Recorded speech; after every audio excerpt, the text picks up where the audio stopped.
We're not. Genesis chapter 3, the temptation and fall of man. Now the serpent was more cunning than any beast of the field which the Lord God had made, and he said to the woman, God indeed said, You shall not eat of every tree of the garden? And the woman said to the serpent, We may eat of the fruit of the trees of the garden, but the fruit of the tree which is in the midst of the garden, God has said, You shall not eat it, nor you shall touch it, lest you die.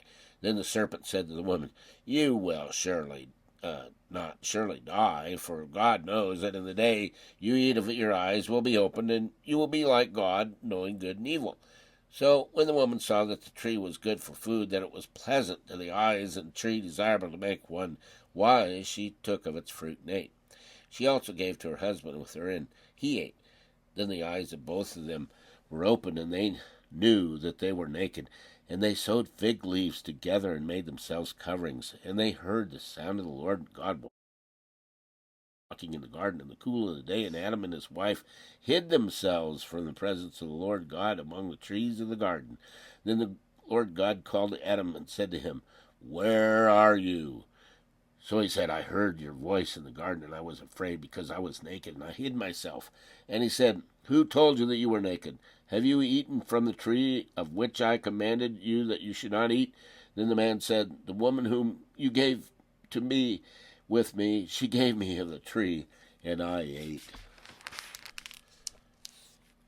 And the Lord God said to the woman, What is this you have done? The woman said, The serpent deceived me, and I ate. So the Lord God said to the serpent, Because you have done this, you are cursed more than all the cattle, and you more than every beast of the field. On your belly you shall go, and you shall eat dust all the days of your life. And I will put an enmity between you and the woman, and between your seed and her seed, and you shall bruise your head, and you shall bruise his heel. To the woman he said, I will greatly multiply your sorrow and your conception.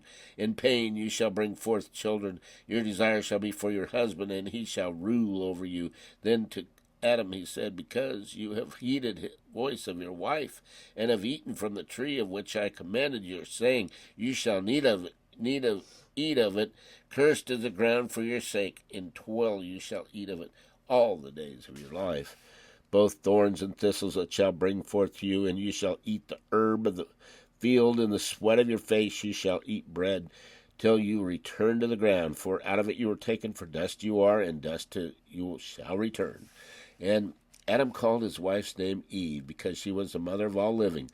Also for Adam and his wife the Lord God made tunics of skin and clothed them. Then the Lord God said, Behold, the man has become like one of us, to know good and evil. And now, lest he put out his hand and take also the tree of the life and eat and live forever.